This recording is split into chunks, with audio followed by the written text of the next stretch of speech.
nggak sih? Sip. Ini boleh Dikat ya? ngomong biasa aja. Oke. Ah, Nanti dikat. nanti ada yang mengedit ya. Iya, diedit aja dulu. Stop dulu.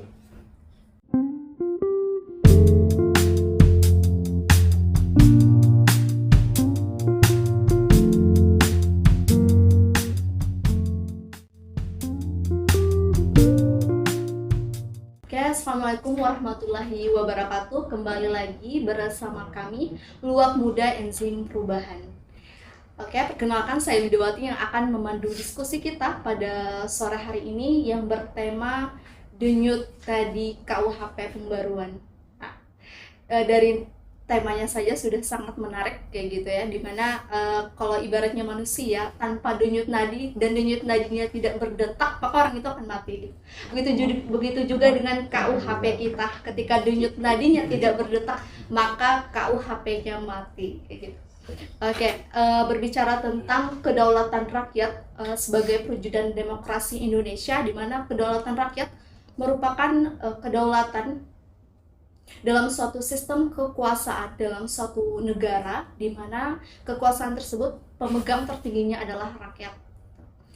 Di mana dalam kedaulatan rakyat tersebut juga sebagai memecahkan masalah dalam sistem tertentu, tidak hanya sebagai penyelenggaraan pemerintahan dan peradilan, tetapi juga kekuasaan dalam pembentukan peraturan.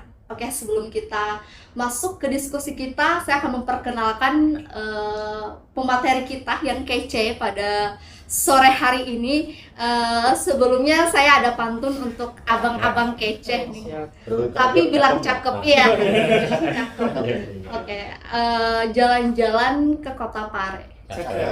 Jangan lupa membeli nampan. Saya ucapkan selamat sore kepada abang-abang yang tampan. Tepuk tangan. Oke, sebelumnya teman-teman perkenalkan pemateri kita pada sore hari ini. Ada yang di sebelah saya itu ada Bang Gusti. Beliau Presiden Mahasiswa Fakultas Hukum Universitas Palangkaraya, dan juga Bang Kariswan SH sebagai praktisi hukum. Dan yang selanjutnya ada Bang Firman SHMH selaku akademisi Ilmu Hukum Universitas Palangkaraya. Oke, sebelumnya saya ucapkan terima kasih kepada abang-abang semua yang sudah meluangkan waktunya untuk bisa berhadir pada diskusi kita sore hari ini. Oke, mungkin kita langsung saja masuk ke diskusi kita ya. Mungkin diskusi pertama akan disampaikan oleh Bang Gusti. Kita akan membahas bagaimana partisipasi masyarakat dalam bentar, saya lupa, jangan tegang-tegang amat ini. Senyum kayak gitu ya.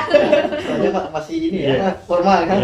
Ya, masih formal ya. Mantap. Oke, partisipasi masyarakat dalam pembentukan hukum di Indonesia. Silakan Bang Gusti. Ya, terima kasih sebelumnya moderator, terima kasih juga Bang Isman, Bang Yunus juga. Senior-senior sudah mengundang kita pada kesempatan kali ini dari BEM FKUPR. Memang pembahasan RKUHP ini sudah beberapa kali juga kita diundang untuk membahas mengenai RKUHP ini, karena memang kita punya kajian sejak kemarin. Kita tahu juga ada fenomena di mana draftnya menghilang. Nah, itu kita mulai melakukan pengkajian dan terus kita kaji. Ada memang beberapa pasal yang berubah, tapi tidak berubah substansi, hanya kemudian berubah sistematikanya saja. Yang ini berubah ke sini dan sebagainya. Saya izin duduk di sini ya. Oh iya, silakan. Ya. Berkenaan dengan ini ya, pertama ya, partisipasi masyarakat ya dalam pembentukan hukum di Indonesia. Mungkin saya akan mengerucutkan saja kepada partisipasi dari mahasiswa itu sendiri. Nah, sebenarnya partisipasi masyarakat ini sendiri juga, ini Bang, saya tidak ada tidak ada belajar tadi malam, tidak ada apa-apa, tapi selama proses pembelajaran di FKUPR dengan dosen-dosen yang hebat, mungkin nyantol lah seperti itu. Seperti bagaimana partisipasi masyarakat ini juga, di mana masyarakat ini berhak lah ikut berpartisipasi dalam, utamanya dalam pembentukan undang-undang, sebagaimana kita ketahui dalam Undang-Undang Nomor 12 Tahun 2011 tentang pembentukan peraturan perundang-undangan pasal 96. Silakan diralat kalau ini. Di sana di mana masyarakat berhak berpartisipasi dan di sana, dan pemerintah juga wajib, di sana dikatakan harus, kalau tidak salah diksi yang dipakai, harus melibatkan masyarakat dalam pembentukannya. Hal ini pula juga dijamin oleh konstitusi kita, Undang-Undang Dasar 1945 di pasal 28 yang mengatur tentang hak asasi manusia. Tentunya kita dapat berpartisipasi melalui itu. Kemudian juga kalau kita bicara pemerintah juga harus menerapkan beberapa unsur pemerintahan yang baik, salah satunya partisipatif juga, kemudian transparansi, sehingga rakyat dapat mengakses dan dapat juga berpartisipasi di dalam pembentukan peraturan undang-undang maupun kebijakan-kebijakan yang kemudian nanti akan diambil oleh pemerintah. Nah mungkin itu ya pembuka saya mengenai partisipasi masyarakat dalam pembentukan hukum di Indonesia. Mungkin hanya itu ya yang saya ketahui pasal di mana dikatakan di sana pemerintah ini wajib melibatkan masyarakat dalam pembentukannya. Sebagaimana kita tahu kan ini pengalaman saja, karena kita itu setiap melakukan aksi demonstrasi di hari Jumat itu anggota dewan tidak ada, katanya reses. Kalau reses kan artinya survei itu, mendengarkan keluhan-keluhan masyarakat. Artinya memang partisipasi masyarakat benar-benar ditampung melalui metode tersebut gitu. Jadi saya percaya bahwa pemerintah selalu menampung aspirasi masyarakat, hanya saja didengar atau tidak, mungkin gitu ya. Nah, nah mungkin masuk ke yang kedua ya. Ini pembuka terlebih dahulu, perlindungan hukum terhadap partisipasi masyarakat dalam berdemokrasi. Lagi-lagi saya melihat dengan adanya RKUHP baru ini yang katanya dekolonialisasi, kalau bahasa kita itu artinya menghapuskan budaya-budaya kolonialisme Belanda, yang dimana pada waktu itu kebebasan berekspresi sangat-sangat ditekan sekali. Kemudian di zaman rezim Orde Baru juga, sehingga melalui reformasi lahirlah Undang-Undang Nomor 9 Tahun 1998 mengenai kemerdekaan mengemukakan pendapat, itu dijamin di sana. Tapi melalui RKUHP yang sudah disahkan ini, lagi-lagi saya melihat apabila nanti yang berlaku, ini kan berlakunya kan 3 tahun yang akan datang. Sekarang berlakunya, saya memprediksikan akan ada kemunduran dari demokrasi itu sendiri. Nah, sebagaimana tadi sudah disampaikan oleh kakak moderatornya yang sangat luar biasa ini mengenai demokrasi, mengenai kedaulatan rakyat. Namanya negara demokrasi, bahkan di pasal 1 ayat 2 itu tegas di situ. Kedaulatan berada di tangan rakyat dan dilaksanakan berdasarkan undang-undang. Kalau ada asas hukum itu bunyinya Vox Populi Vox Dei. Suara rakyat adalah suara Tuhan. Mau apa lagi itu kita? Kalau seperti itu. Nah, ada beberapa pasal yang jelas. Pasal bermasalah di KUHP yang berpotensi akan menekan kebebasan berekspresi ataupun berpotensi menurunkan angka demokrasi itu tersebut. Di antaranya pasal penghinaan presiden dari 217 sampai 220, kemudian pasal penghinaan terhadap lembaga kuasa. Saya takut salah menyebut pasalnya ini. Ya, penghinaan terhadap kuasa umum dan lembaga negara, itu pasal 240 241.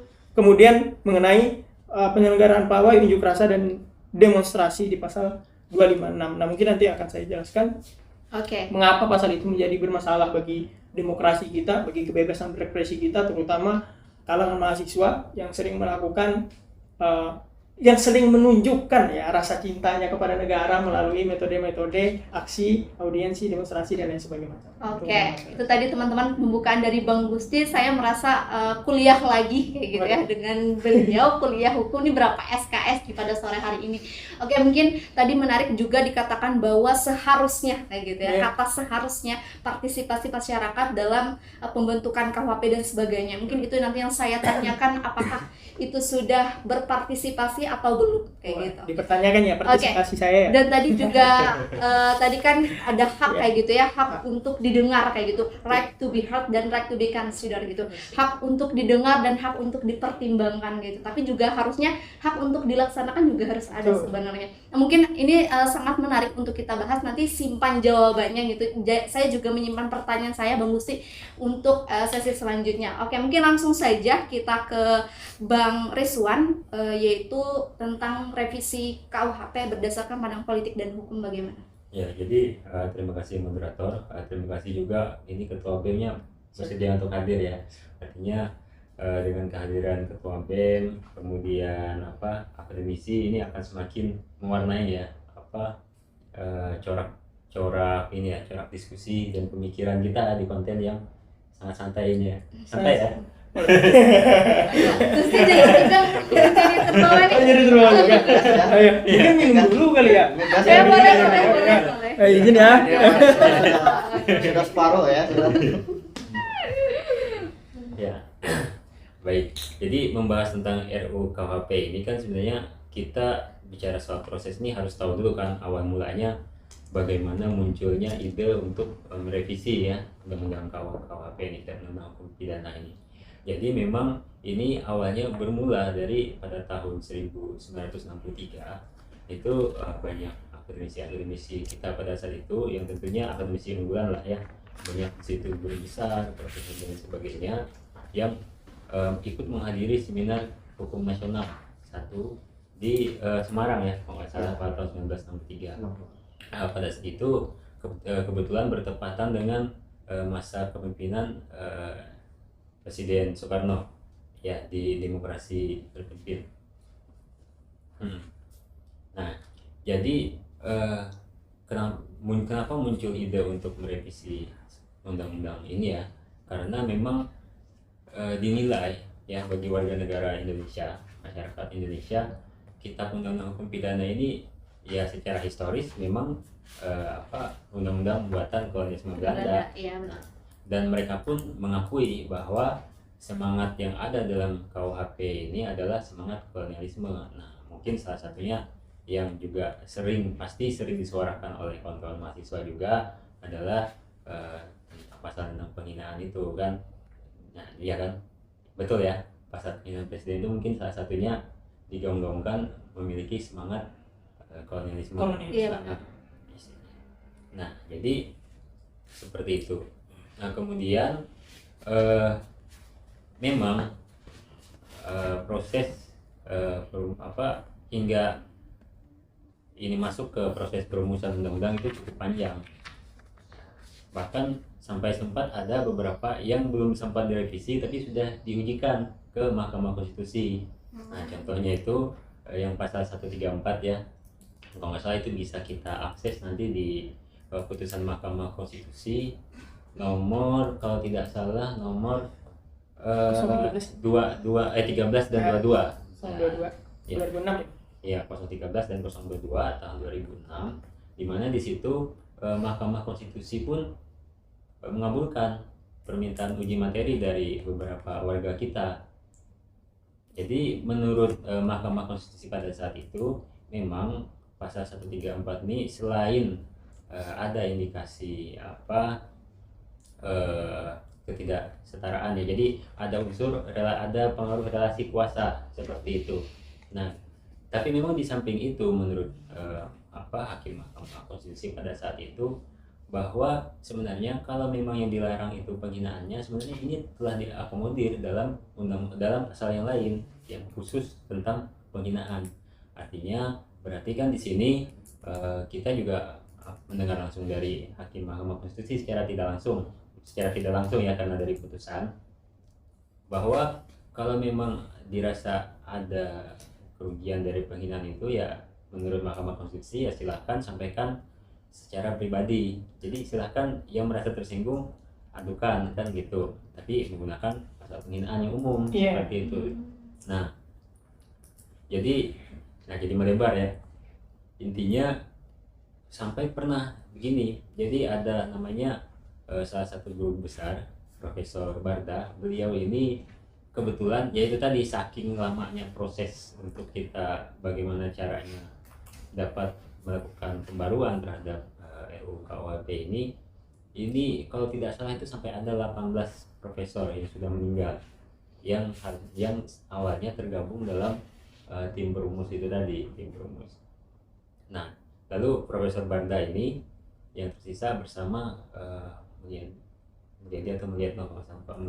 berarti 18 yang meninggal itu tadi apakah saking lamanya baru disahkan iya, sehingga meninggal gitu? Iya, betul, saking lamanya. Saking lamanya berarti. Iya, oleh karenanya kan jadi Profesor Barda ini sampai ada beliau pada dalam kesempatan Simposium Hukum Nasional di Kalimantan Selatan waktu itu tahun 2016, beliau ini sempat menyampaikan bahwa ini nadanya sedikit bercanda ya. Jadi dia bilang bahwa RUU KUHP ini ibarat janin yang dikandung oleh seorang wanita.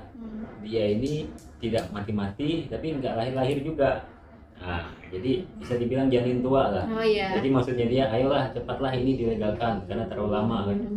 Takutnya nanti keburu kiamat kan, belum Iya, juga kita mendapatkan itu kan, mendapatkan undang-undang baru yang memang menurut kita sesuai dengan kehidupan yang tumbuh dan berkembang di masyarakat kita. Nah, jadi ini sekilas sejarah juga, bahkan juga sempat di masa pemerintahan Pak SBY ya.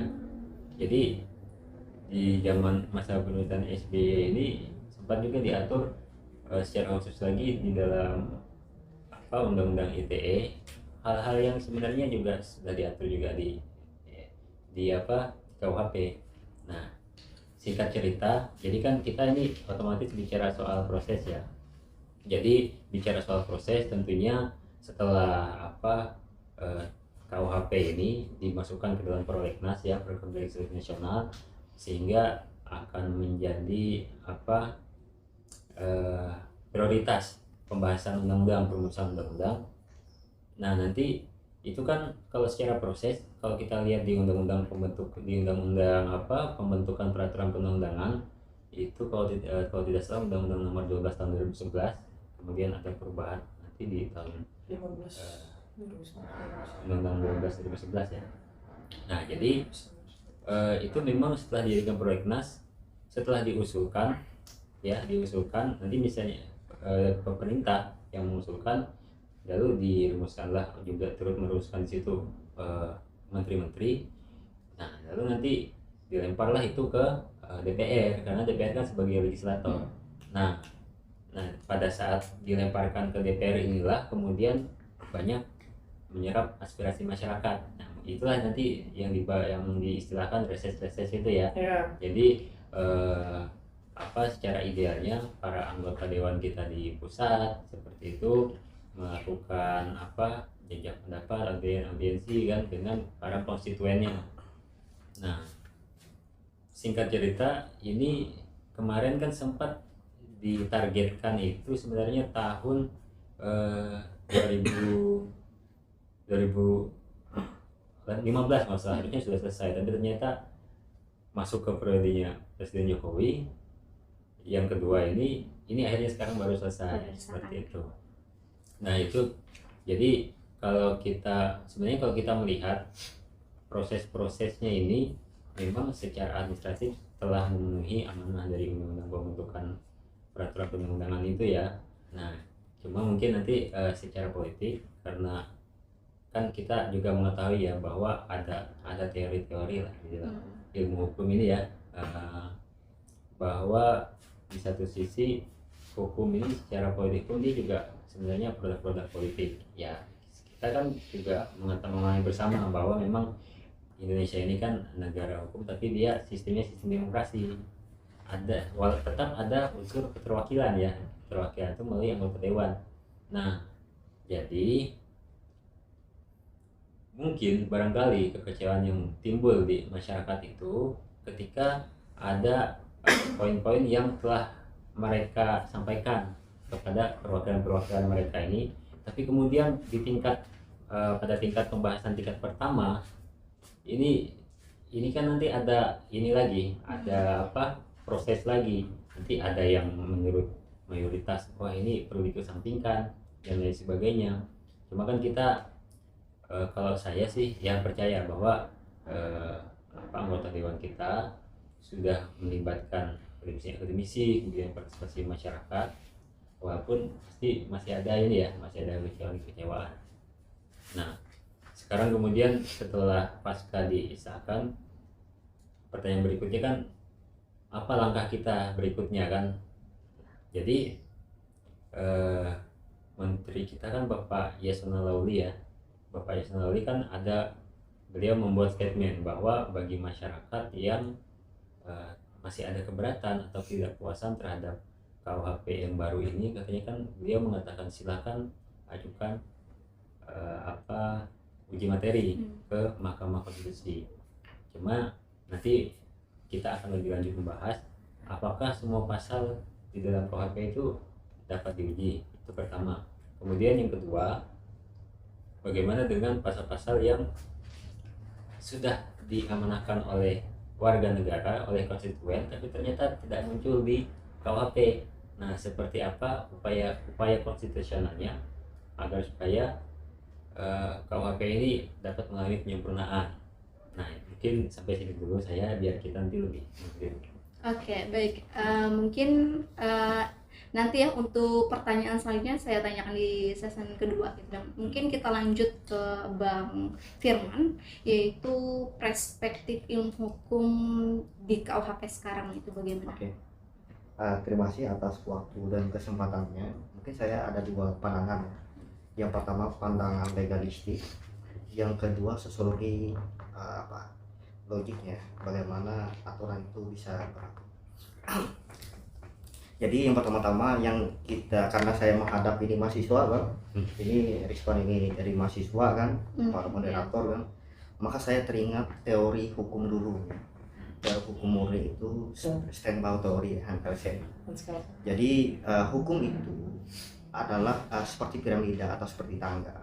Jadi salah satunya perasa itu yang mengatakan bahwa di dalam undang-undang pun termaktub ya, sesuai dengan misalnya pasal 12 tahun 2011 ya, terkait tentang secara legalitas dia mengakui terkait tentang undang-undang ini sebagai hukum yang tegas ya, undang-undang, apalagi undang-undang hukum pidana. Pertama itu. Yang kedua, di dalam Undang-Undang Nomor 13 Tahun 2022. Nah, itu sebenarnya ini Bang, itu pintu masuknya para penguasa itu secara legislatif atau eksekutif itu menyusun daripada Undang-Undang Cipta Kerja, dan bahkan pintu masuknya ketika mau membuat undang-undang KUHP ini. Nah, itu yang perlu saya garis bawahi, bahwa membuat undang-undang itu tidak sama seperti membuat kitab undang-undang hukum pidana. Karena kitab ini, karena kalau undang-undang itu lebih kepada satu substansi atau satu isu. Misalnya contoh terkait tentang undang-undang narkotika, jadi satu poin ya, atau satu isu yang khusus. Kalau kitab undang-undang ini, bayangkan ya, di dalam kitab undang-undang hukum pidana itu ada 3 bagian. Yang pertama itu ketentuan umum, yang kedua itu berbicara tindak pidananya, yang ketiga itu pelanggaran. Nah, tetapi yang jadi problem sekarang itu di dalam KUHP yang sudah disahkan ini, itu dipaksakan antara kitab pelanggaran itu, pelanggaran ringan itu dimasukkan ke dalam tindak pidana ya Bang. Jadi ke dalam buku kedua. Jadi di dalam KUHP sekarang itu coba dari 37 pasal ya, cuma 2 bagian. Jadi dia ada ketentuan umum, ada terkait tentang tindak pidana. Nah itu. Ini jadi nantinya, nah ini yang jadi catatan untuk kawan-kawan praktisi ya, apakah hakim atau instrumen hukum, hakim, jaksa dan kawan-kawan lawyer ya. Jadi seorang jaksa atau hakim itu bisa dia menggunakan norma yang terbuka ini. Salah satu contoh ya, ketika pelanggaran ini pelanggaran ringan, tetapi di situ dimasukkan kepada tindak pidana, dia bisa mengkategorikan atau opsional kategori 1 sampai kategori sekian. Ya, jadi sanksi pidananya. Makanya ini yang hati-hati. Yang ketiga lagi, di dalam perancangan peraturan perundang-undangan itu ada beberapa mekanisme ya yang sudah saya sebutkan, pasal 13 tahun 2022 terkait tentang tata urutan perundang-undangan. Jadi mekanisme membuat undang-undang itu, makanya ini jangan tergesa-gesa ya seperti legislatif atau eksekutif, yang harus diperhatikan. Yang pertama itu perancangan undang-undang, rancangan undang-undang. Yang kedua itu terkait tentang penyusunan undang-undang. Yang ketiga itu pembahasan. Makanya di sini penyusunan dan pembahasan itu perlu ada namanya intisari daripada apa yang menjadi kebutuhan yang ada di masyarakat, apakah dia masyarakat, pemerintah, bahkan secara instrumen-instrumen yang lain. Nah itu. Yang terakhir itu ada namanya penetapan atau pengesahan. Nah, dan yang terakhir baru ini dibukukan ya menjadi kitab undang ya, penyusunan. Nah itu sebenarnya mekanisme di dalam pembuatan undang-undang itu idealnya. Nah tetapi dengan kita di sisi lain kita melihat ini tergesa-gesa ya dengan rejim ini, tetapi kita harus berpikir terbuka nih, up the book. Jadi sebenarnya yang disampaikan oleh Bang Kriswan tadi, membuat rancangan undang-undang ini sebenarnya tidak 1-2 tahun, 1-2 tahun. Nah, 1-2 tahun. Jadi dari tahun 1918 ya Bang, KUHP kita itu berlaku ya. Misalnya kita kasih analogi itu, bila kita pakai baju ya Bang, lagi misalnya baju pemberian mantan atau apa, ini sudah jabuk kan, sudah jabuk kan. Nah itu masalahnya.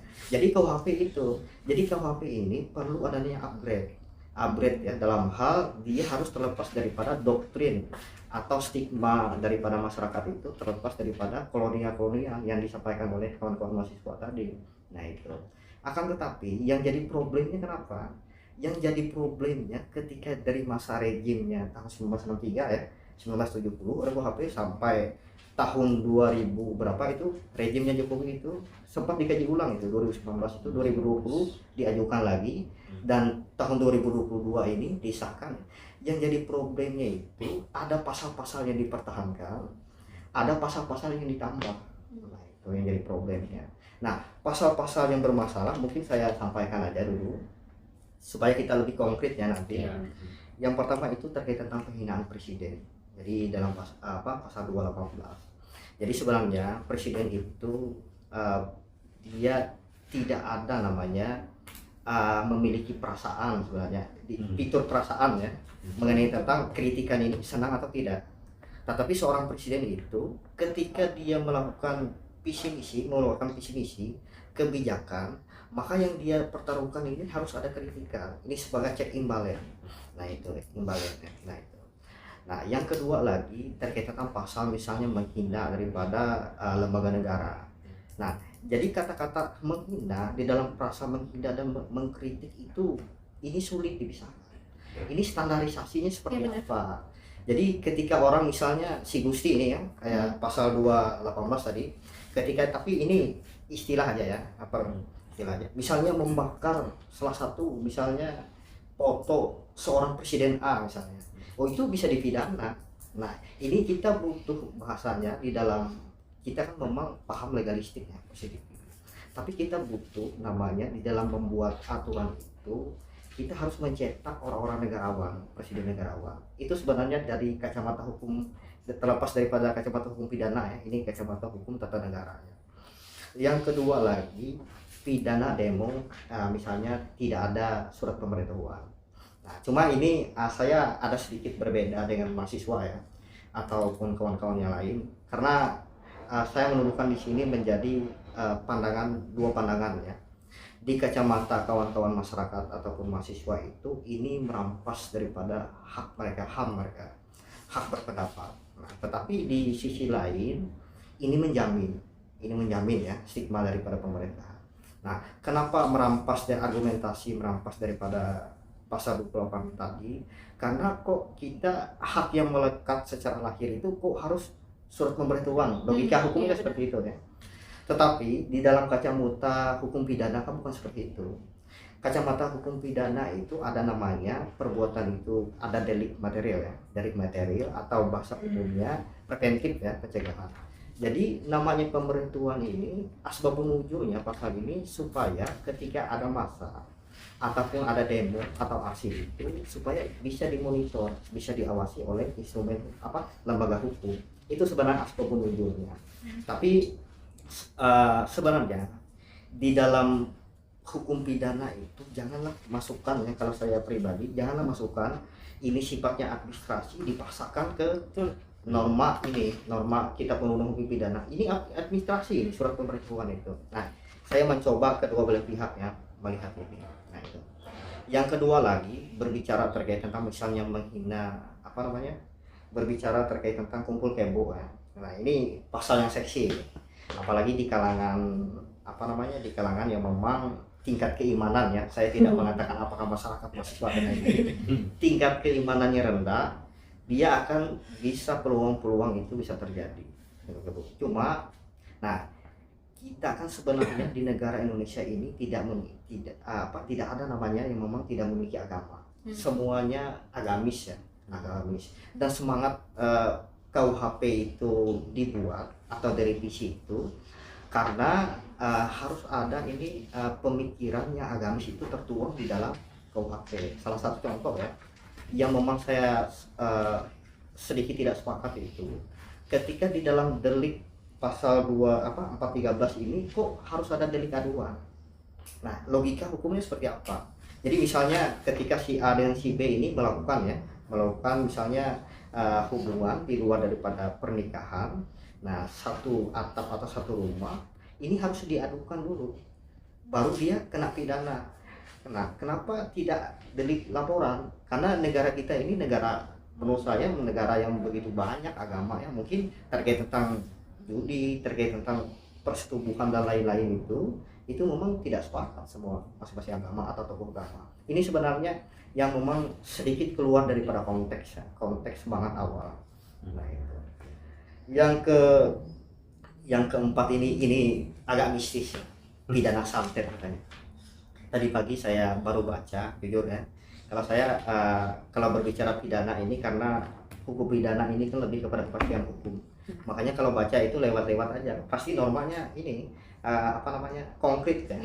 Jadi pidana santet itu ada dua perasa. Yang pertama, jikalau misalnya santet itu menawarkan jasa ya, terus lagi ini memang ketangkap tangan dan lain-lain, artinya di dalam pasal itu. Nah, jadi itu bisa dipidana. Itu jelas ya perasa. Tetapi yang tidak jelas itu ada kalimat atau di dalam pasal santet itu. Kalimat atau itu jikalau misalnya perdukunan yang misalnya menyebab orang meninggal, itu gimana cara pembuktiannya? Karena di dalam kitab undang-undang hukum pidana dikenal dengan dua alat bukti seseorang itu bisa ditetapkan sebagai tersangka. Nah, itu yang sangat sulit ya, kecuali misalnya jaksa atau hakimnya memiliki ilmu santet juga kan? Dukun juga. Oh, ini bisa dilihat kan di air gitu kan. Iya benar. Oke, sedikit saya sambung lagi, mungkin ini yang terakhir ya. Maksudnya pada sesi ini hukuman mati. Nah, jadi di negara-negara luar itu sebenarnya hukuman mati itu memang kalau bisa itu jangan.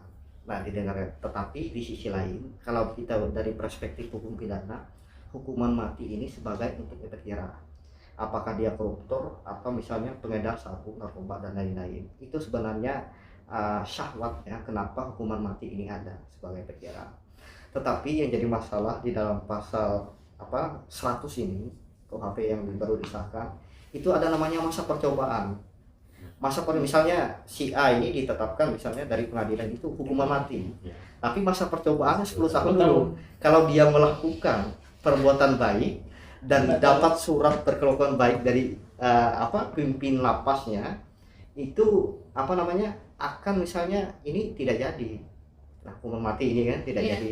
Yang jadi persoalan gini, korupsi yang memang 10 tahun 15 tahun pun banyak yang menyuap ya.